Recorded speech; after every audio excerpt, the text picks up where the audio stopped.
So hey hello আত্মার মানুষজন, welcome back. তো গাইজ, আজকের এই ভিডিওতে আপনাদেরকে দেখাবো ঈদ উল ফিতর উপলক্ষে অস্থির বাঙালিদের অস্থির সব কর্মকাণ্ড, যেগুলো দেখে আপনিও হাসতে বাধ্য হবেন, গ্যারান্টি দিচ্ছি।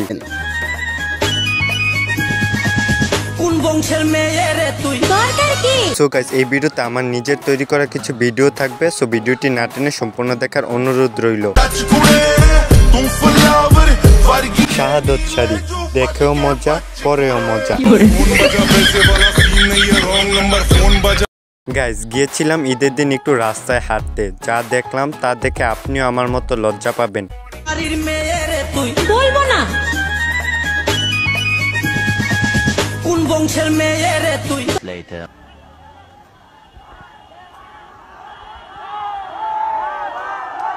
গাইজ, এটা 2024 সাল। 2030 সালে বাংলাদেশে কি হবে তা একটু হলেও আপনারা বুঝতে পারতেছেন।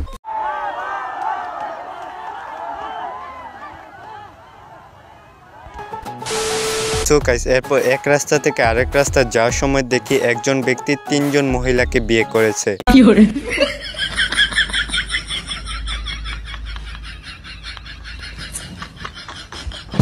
তো ভাই, আপনিও যদি এমন বিয়ে করতে চান তাহলে অবশ্যই কমেন্টে জানান। ভাই, এই জীবনে কি করলাম, কারণ স্মার্টই হতে পারলাম না, কারণ আমি তো টেডি শার্টই কিনতে পারলাম না। টেডি শার্ট বস্তির ফুলাদের জন্য না, টেডি শার্ট আমার মতো স্মার্ট ছেলেদের জন্য। শুধুমাত্র টেডিটার কারণে শার্টটা লাগা অনেক অস্থির, আর কিছু লোক না কিনতে পারায় এটাকে বলে নাকি বস্তির। শুধুমাত্র একটা টেডি, তাই বলি কি এটা বস্তি? হাই রে পোলা পাই, আপডেট হ। এক একটা শার্টের দাম 400-500 টাকা, আর না কিনতে পারলেই বস্তি কাকা। গাইজ, আমাদের কাছে হয়তো 400-500 টাকা নেই, তাই আর টেডি শার্ট কিনতে পারলাম না, আর স্মার্ট হতে পারলাম না। সো গাইজ, এরপর দেখবেন মুশফিকার ফারহানের মায়ের প্রতি ভালোবাসা।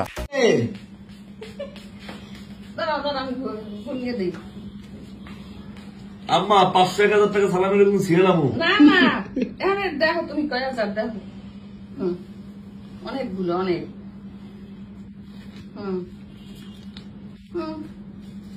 আমার মায়ের মনে হয় জীবনের